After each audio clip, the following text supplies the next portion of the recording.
समुद्र खवळल्यानं एल निनोचा धोका वाढलेला आहे। जगावर आता सुपर एल निनोचं महाभयंकर संकट घोंगावतंय। नासाच्या सॅटेलाइट फोटोंनी धक्कादायक बदलांची पुष्टी केलेली आहे। पॅसिफिक महासागरातील पाण्याच्या पातळीमध्ये आणि तापमानात झालेली वाढ चिंताजनक आहे। त्यामुळे भारतात दुष्काळ सदृश्य परिस्थिती निर्माण होण्याची भीती वर्तवण्यात येते। संपूर्ण महाराष्ट्रासाठी अतिदक्षतेचा इशारा। मान्सून राज्यामध्ये दाखल झाला होता, पण 2 दिवसापासून पावसाला काही ठिकाणी उघडीप मिळाली आहे। पण तेवढ्यात हवामान विभागाने एक अतिशय धोक्याचा इशारा संपूर्ण महाराष्ट्रासाठी दिलाय। काही दिवसांपूर्वी दुष्काळ पडणार अशा बातम्या फिरत होत्या।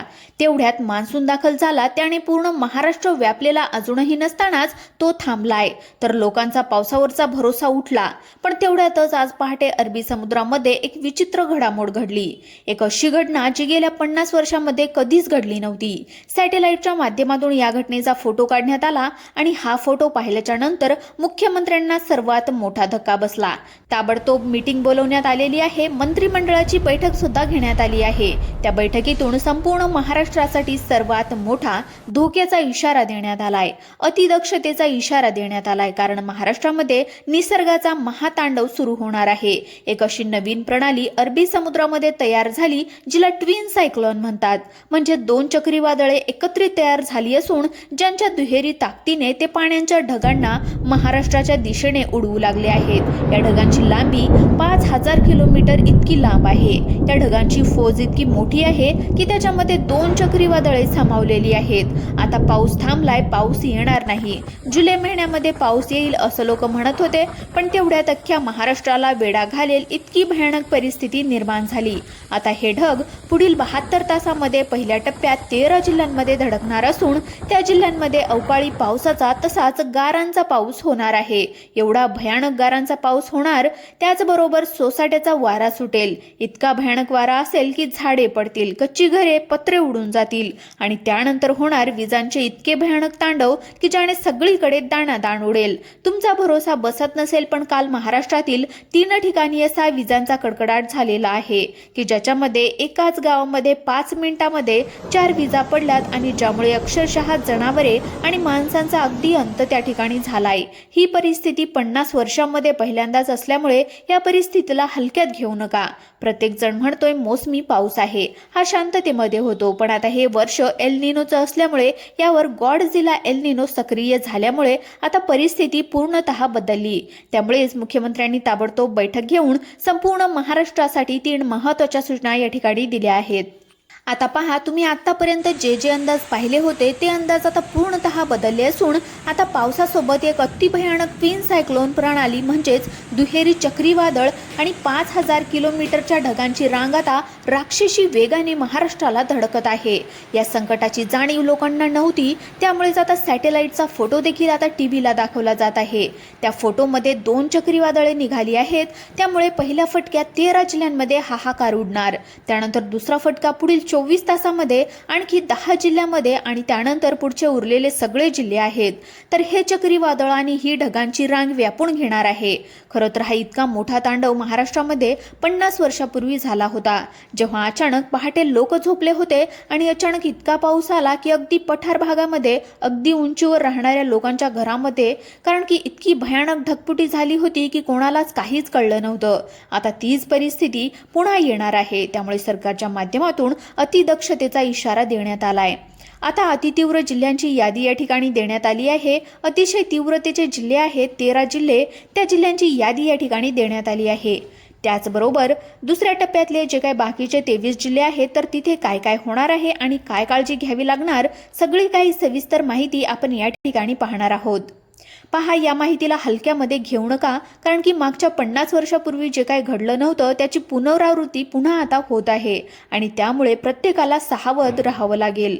चला तर मग वेळ वाया न घालवता ताबडतोब माहिती जाणून घेऊयात। सगळ्यात आधी आपण त्या धोकादायक जिल्ह्यांची यादी पाहतोय। काय प्रकार नेमका घडत आहे, काय काय काळजी घ्यायची आहे, चला या ठिकाणी जाणून घेऊयात। निसर्गाचा महातांडव सुरू होतोय। अरबी समुद्रामध्ये अचानक एक अशी घटना घडली ज्याची नोंद 50 वर्षापूर्वी झाली होती, त्याची पुनरावृत्ती पुन्हा होतीये। आता ज्यामुळे अचानक भर दिवसा काळोख दाटून येणार, सोसाट्याचे वारे वाहू लागणार, ज्यामुळे हवामान खात्याने 13 जिल्ह्यांमध्ये भयानक तीव्र रेड अलर्ट दिलाय। आता खरं तर इथे हा नेहमीसारखा पाऊस नाही, कारण इथे समुद्राच्या पोटामध्ये 2 अदृश्य राक्षस जन्मले आहेत. विज्ञानाच्या भाषेमध्ये याला ट्विन सायक्लॉन म्हणजे जोडपे चक्रीवादळ असे म्हणतात. भारताच्या दोन्ही बाजूनी अरबी समुद्र आणि बंगालच्या उपसागरातून 2 महाकाय शक्ती एकाच वेळी जाग्या झाल्या आहेत, ज्यांच्या अफाट गुरुत्वाकर्षण शक्तीने केरळकडे जाणाऱ्या मान्सूनचा रस्ताच फिरवला आणि त्याला थेट मुंबईच्या किनाऱ्यावर आदळून आणलं. 80 किलोचा माणूसही हवेमध्ये उडून जाईल एवढा प्रचंड वेग घेऊन हे वादळ महाराष्ट्रामध्ये घुसलंय. परतीच्या पावसापेक्षाही दुप्पट नुकसान करण्याची ताकद यामध्ये आहे. पण जेव्हा समुद्राची ही अथांग गरम वाफ हिमालयाच्या बाजूने येणाऱ्या बर्फाळ हवेला धडकेल, तेव्हा आकाशामध्ये जे काही युद्ध सुरू होणार त्याची तुम्ही कल्पनाही करू शकत नाही. या 2 विरुद्ध वाऱ्यांच्या टकरीतून आकाशामध्ये तयार होणार आहे सुपर थंडरस्टॉर्म. समुद्रावरून आलेले हे बाष्पाने भरलेले वारे जेव्हा सह्याद्रीच्या उंच डोंगरांना धडकतील, तेव्हा अवघ्या काही तासांमध्ये 150 ते 200 मिलीमीटर पाऊस एकाच जागेवर कोसळेल. थेट ढगफुटी होईल. हवेच्या प्रचंड घर्षणामुळे ढगांमध्ये बर्फाचे मोठे खडे तयार झाले आहेत. पाण्याचा थेंब आणि बर्फ एकमेकावर घासल्यामुळे आजच्या वरच्या सर्वात शक्तिशाली आणि धोकादायक विजा आकाशामध्ये कडाडणार आहेत. आकाशातून फक्त पाणीच नाही तर अंगावर काटा आणणाऱ्या गारांचा मारा होणार आहे. आणि या मृत्यूच्या चक्रीव्यूहामध्ये महाराष्ट्रातले ते 13 जिल्हे पूर्णतः वेढले गेलेत. आज मध्यरात्री 1 ते पहाटेच्या 4 दरम्यान हा निसर्गाचा हाहाकार सुरू होईल. मुंबई, ठाणे, पालघर आणि रायगडमध्ये सखल भाग अवघ्या काही तासात पाण्याखाली जाणार आहेत. रत्नागिरी, सिंधुदुर्गामध्ये 90 किलोमीटर वेगाने वारे वाहून समुद्र रौद्र रूप धारण करेल. पुणे, सातारा आणि सांगलीच्या घाटमाथ्यावर गारांचा वर्षाव होईल, तर छत्रपती संभाजीनगर, लातूर आणि धाराशिवमध्ये विजांचे जीवघेणे तांडव आपल्याला पाहायला मिळणार आहेत. निसर्गाने आपला संपूर्ण पॅटर्नच बदलून हे भौगोलिक युद्ध पुकारले आहे. हा इशारा हलक्यामध्ये घेऊ नका. आजची रात्र घरामध्ये सुरक्षित राहा, कारण निसर्गाच्या काळोख्यामध्ये काहीतरी खूप जास्त भयंकर होतंय. मित्रांनो, आतापर्यंत आपण जे काही सॅटेलाइट चित्र आणि अरबी समुद्रातील विचित्र घडामोडींची माहिती पाहिली, ती हवामान अभ्यासक आणि विविध मॉडेल्सने वर्तवलेली एक शक्यता आहे. निसर्गाचा नियम आहे, हवामान कधीही बदलू शकते. यामुळे घाबरून न जाता आपण कार्य, पूर्वतयारी म्हणजेच या गोष्टींकडे पाहिले पाहिजे. हा कोणताही अधिकृत सरकारी आदेश नाही, तर उपग्रहाने पाठवलेल्या डेटावर आधारित एक अंदाज आहे. त्यामुळे आपल्या भागामध्ये परिस्थिती कशी आहे हे पाहून नक्की निर्णय घ्या. आमचा उद्देश तुम्हाला घाबरवणे नाही, तर वेळी सतर्क करणे हाच आहे. एक जबाबदार माध्यम म्हणून आपण या चॅनलवर आम्ही नेहमी हवामानाची थेट अपडेट तुमच्यापर्यंत पोहोचवत असतो. पण एकदा इंटरनेटवर चुकीच्या अफवा पसरतात आणि थेट सॅटेलाइट डेटा, तांत्रिक बाबींचा अभ्यास करूनच ही माहिती मांडत आहोत.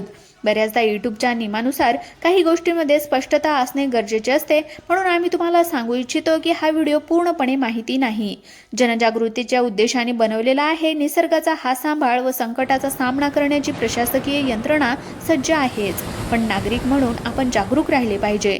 आता मला तुम्हाला प्रेक्षकांना एक अत्यंत महत्त्वाची गोष्ट विचारून घ्यायची. तुम्ही हा व्हिडिओ महाराष्ट्राच्या कोणत्या जिल्ह्यातून किंवा कोणत्या गावातून पाहत आहात आणि सध्या तुमच्या भागामध्ये पावसाचे वातावरण कसे आहे? त्या ठिकाणी कडक ऊन आहे, ढगाळ हवामान आहे की पावसाला सुरुवात झाली आहे? हे मला लगेचच खाली कमेंट करून नक्की सांगा, कारण तुमच्या कमेंट्समुळे इतर भागातही लोकांना तिथल्या प्रत्यक्ष हवामानाचा अंदाज येईल. प्रत्येक भावाने, आपल्या बहिणीने आपल्या गावचे नाव आणि तिथली परिस्थिती कमेंट बॉक्समध्ये नक्की लिहा, जेणेकरून प्रशासनाला किंवा स्थानिक लोकांनाही याची मदत होईल. वादळ येईल किंवा दिशा बदलेल ही निसर्गाची गती आहे. आपण सुरक्षित राहणे आपल्या हातामध्ये आहे. रात्रीच्या वेळी विनाकारण घराबाहेर पडणे टाळा. विजा चमकत असताना सुरक्षित ठिकाणी आश्रय घ्या आणि आपल्या जनावरांची काळजी घ्या. हवामानाच्या अशाच अगदी ताज्या आणि अचूक अपडेटसाठी आत्ताच आपल्या यूट्यूब चॅनलला सबस्क्राईब करा. धन्यवाद.